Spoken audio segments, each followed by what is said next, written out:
welcome back. It's Sunday. I just got back.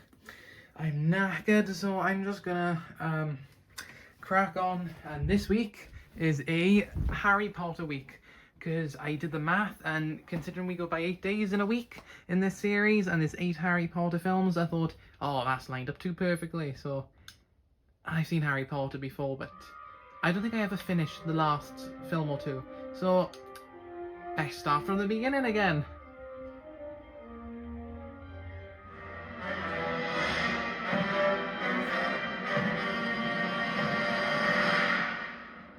Sorry about that. I bloody love chess, and I bloody love films, and I bloody love Harry Potter.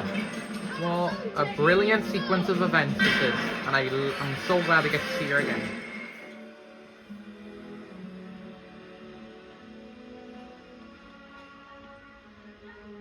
Thought you were leaving without saying goodbye, did you?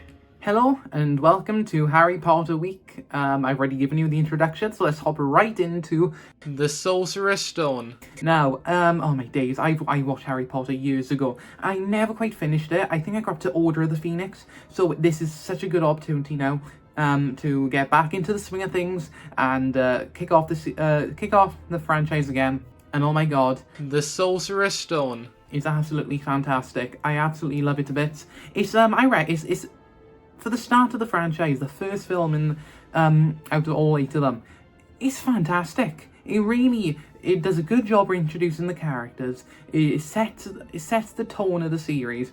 It gives you the it sets up Hogwarts, so you know what's happening.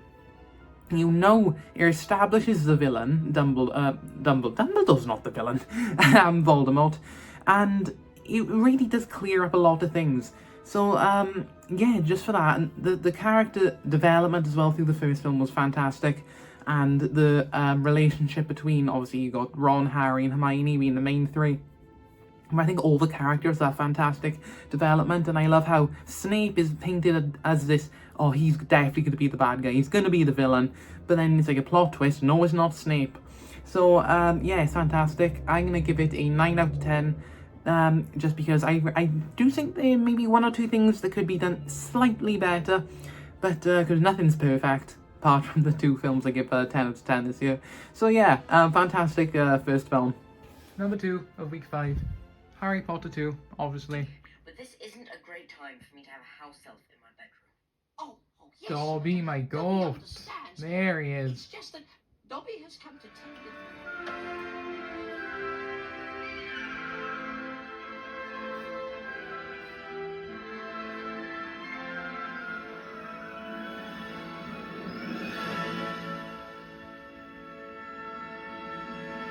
It's hard to talk. I've got retainers in, so my speech is, it's like I got a speech impediment. My opinion's changed on it, but first off, I'm going to give it an 8 out of 10. Let's just jump into that.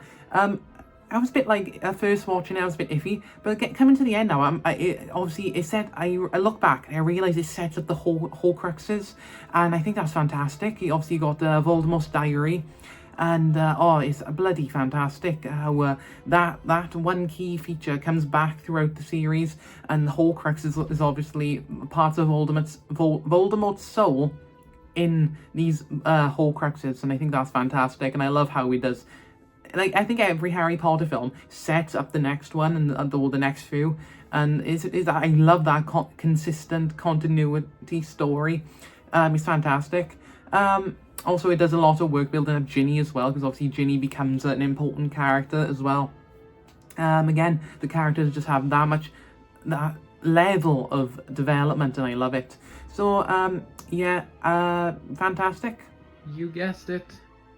Number 3, The Prisoner of Azkaban. Let's go.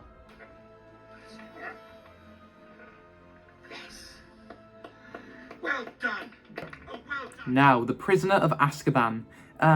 Days. I absolutely love Sirius Black. He's a fantastic character. So getting right into it, I absolutely adore how, obviously, Sirius and whatnot is painted as this big bad. You know, he's a prisoner, has escaped Azkaban, and people who go to Azkaban are supposed to be the worst of the worst. He's what you think. The film makes you think, oh my days, this is going to be a Voldemort level threat. But then you run in. Finally, Harry meets Sirius, and turns out is a full 180, and Sirius is a good guy, and a good friend of Harry's parents, and obviously you got the other professor who turns into a werewolf, and we have that cool fight scene. I think that part is slightly iffy. I wasn't too fan on the, obviously the CGI is a bit outdated now, so basically just watching it felt a bit more like a crappy CGI, so I wasn't too fussed on the werewolf part. But the character itself was good. And obviously got that little rat person, Ron's rat, I forgot his name, who later on goes to Voldemort and is kind of like his little lackey, and so that's funny. So again, it sets up the future of the franchise. I absolutely love The Prisoner of Azkaban though. I think it's fantastic, all just because it does set up Sirius and stuff. So yeah, I'm going to give her a 9 out of 10 just because it is really good. The time has come for Harry's 4th year in Hogwarts. And my full film of week 5. Hogwarts isn't safe anymore. What are you saying? I'm saying the devils are inside the walls. He got Karkaroff.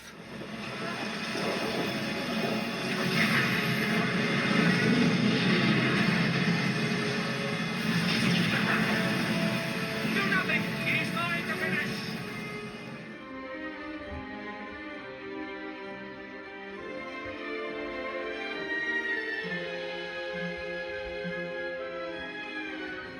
Next up, my absolute favourite Harry Potter film is The Goblet of Fire, and I just absolutely love it. It's the Tri-Wizard Games, I believe that's what it's called. I love how that's set up. Obviously, because it's all set in Hogwarts, it's a school, and it really does feel reminiscent to when I was back in school, and you had different houses. Obviously, Hogwarts got like Slytherin, Hufflepuff, Ravenclaw, and Gryffindor. My school had our own houses, and yeah, you did compete, and it just seeing that in Harry Potter's world as well is fantastic. It's kind of like a sense of home, really. I absolutely love the Tri-Wizard Games, and I like Cedric. I like how Cedric kind of gets the chance to shine, and obviously, spoiler alert, he dies at the end, and that was absolutely heartbreaking. His death was really powerful, and it does set up the Death Eaters and Voldemort, and that's like the first proper time we see Voldemort as him. And oh my days, because again the rat guy comes back, and that's when Voldemort rises, and oh my god, it was so the ending. The entire film was exciting, but then the ending was just something else. It blows you out of the park. It's just a full 180 on the rest. The first half of the film is really happy and exciting, and then the last part is kind of devastating for Harry. But it does a lot.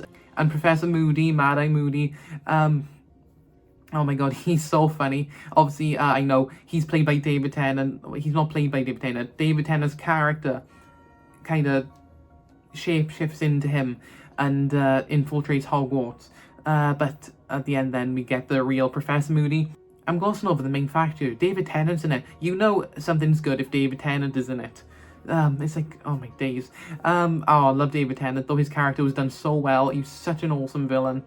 And yeah, I wish he was in the later films, but no, it's just a one-off. So yeah, 9.5 out of 10 I think I'm going to give that Goblet of Fire, just because I loved it so much. It's the morning after we watch Goblet of Fire. Obviously we're watching Order of the Phoenix now. Gotta watch it now because I'm going home from uni later, and this is about the only time I'll have a chance to watch it, so yay.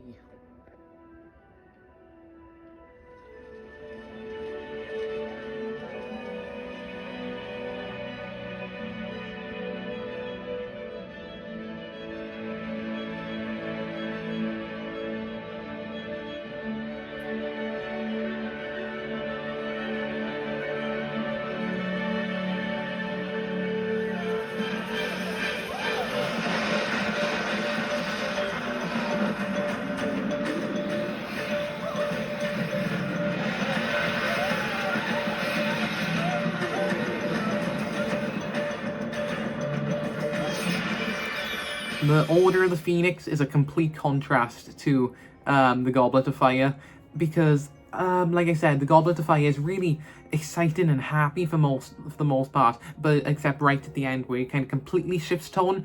But then the Order of the Phoenix kind of maintains that tone at the end. Obviously, the Order of the Phoenix, I love how they build up the Order of the Phoenix and how all these characters come together to kind of stand against Voldemort. I think that was really cool. That's like the one glimmer of hope in the film. But obviously then you got the Death Eaters who come. You've got Bellatrix Lestrange who kills Sirius Black.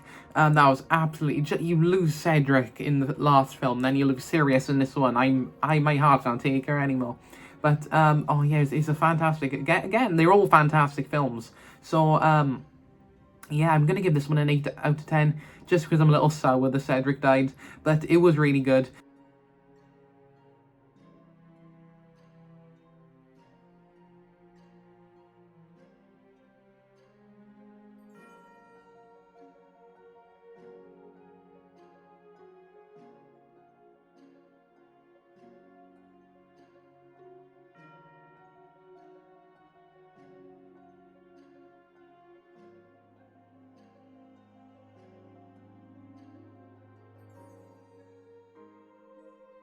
Then we have the Harry Potter and the Half-Blood Prince, and oh my days, this film really ramped up and is literally the film before the Deathly Hallows, so it's meant to be that big ramp up into the finale, and it does not hold back on the excitement. There's so much betrayal and whatnot. Obviously, Draco Malfoy. First off, why do people like Draco Malfoy? He's been a douchebag since the beginning. He's just a right little bloody plonker.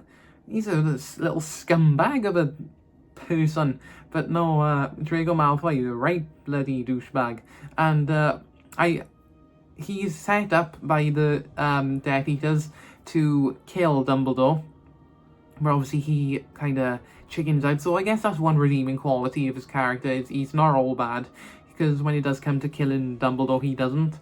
But then obviously, Snape Snape is kind of like the will he, won't he turn against Harry Potter, and it's like the first films he's definitely a bad guy, but then he defends Harry, he's like, no, he's a good guy, and then right at the end then he comes out of nowhere and he's a part of the Death Eaters, and he bloody well kills Dumbledore. It's mad, but I guess that's what really keeps the films exciting, and it really makes you guessing like what's gonna happen.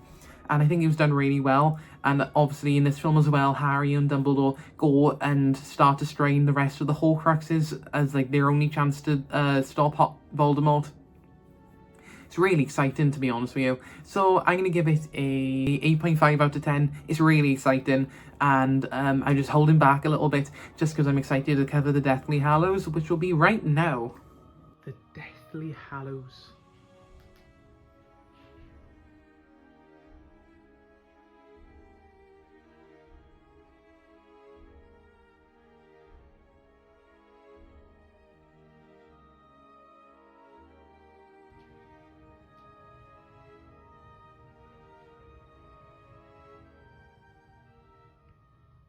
Yes, there's a change of scenery. I had to stop the film halfway through and I'm finishing it now. Just thought I'd clarify there in the video.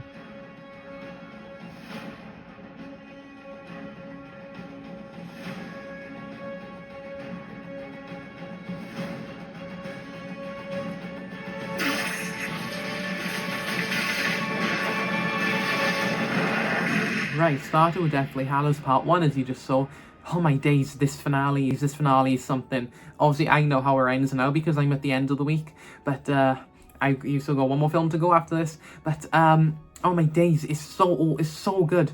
First off, I love at the beginning how you see Harry's aunt and uncle and cousin, they move out and Harry kind of has a house to his own, and then you see all of the people they to help Harry. Then got Hermione, Ron, got Ron's family, you've got Hagrid, you've got Professor Moody, McGonagall, you've got a lot of them.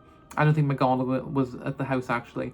And obviously got that big scene where they all turn into Harry and kind of maneuver their way to Ron's family house. And that's where we get Ron's brother's wedding, which I think that was a really powerful scene because it is probably the last bit of happiness the main bit of happiness the characters will have for the rest until the end of the Deathly Hallows. And I think that was something really an important scene, because it's a sense of happiness. It's the calm before the storm, really. It's nice seeing them all, despite in hard times, they basically out camping on the run.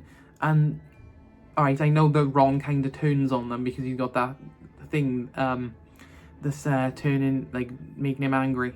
I love seeing them together, and they worked really well. And then when Ron left, then they kind of left Harry and Hermione on their own, and they kind of had like a will they, won't they, but then obviously Hermione's heart belongs to Ron, so that was cool. And they're still on the hunt for the Horcruxes, and the last Horcrux mainly. And also you got the Deathly Hallows as well, which is Dumbledore's wand, the cloak of invisibility, and the power to speak to the dead. And to be honest, I thought they would have come more into it. I thought maybe they would have gathered all three of them. But then thinking about it, how you're gonna... The guy had the power to talk to the dead, and he's dead now, so you couldn't really gather the third Deathly Hallow, could you? Oh, I need a rater. Sorry if you can hear an engine in the background. Deathly Hallows Part 1, 9 out of 10.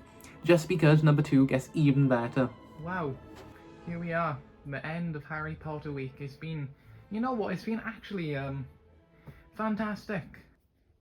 The Deathly Hallows Part 2.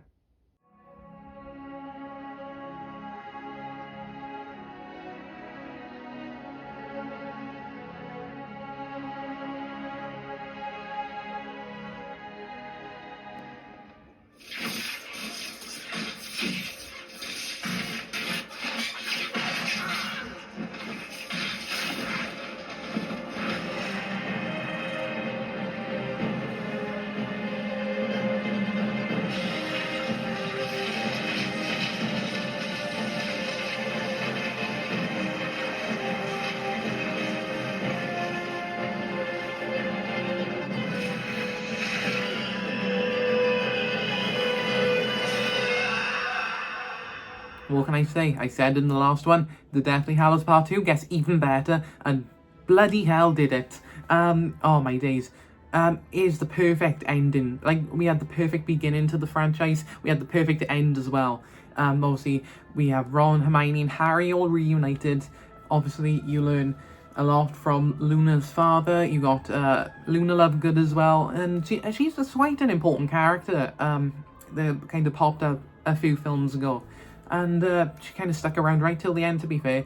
I forgot to cover in the last one, but Dobby dies. Dobby's death was really, really sad. That was in part 1. Sorry, I forgot to mention. Just remembering now. There's just so much that goes on, to be fair. That was a really sad death, though. Then obviously, yeah, they kind of return to Hogwarts, and they stand.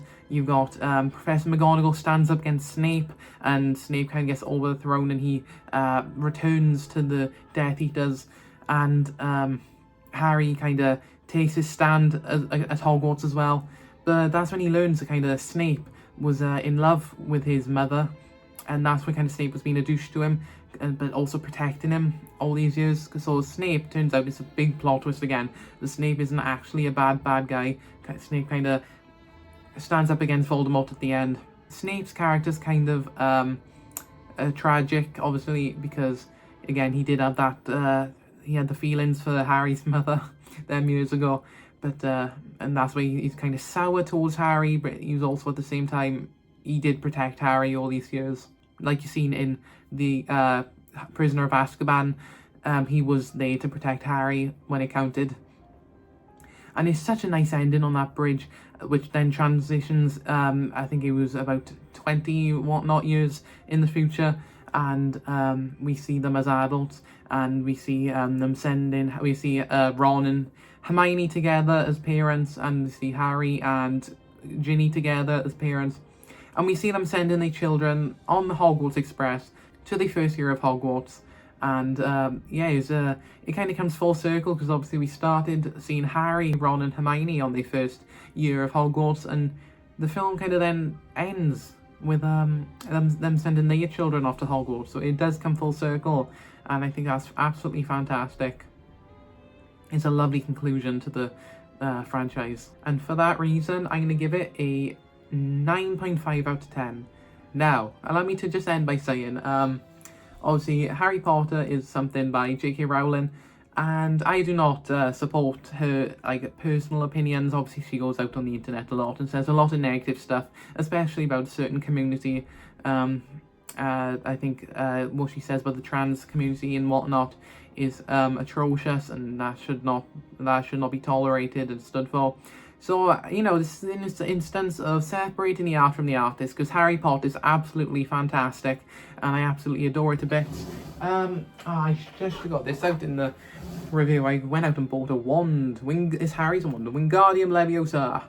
So let's just obliviate J.K. Rowling from my memory, and end this on a happy note, because Harry Potter is something that should be celebrated, and it's absolutely bloody fantastic, so I definitely recommend it. And I've really enjoyed this week of Harry Potter. It really reminds me how great it is. So, yeah, I enjoyed every moment of it, and next week, I will say, I'm going to watch the first 3 Fantastic Beasts films, just to kind of bring this to an end. So, Harry Potter and the Wizarding World isn't quite over yet. Look forward to that next episode, and, I know. Have a great day.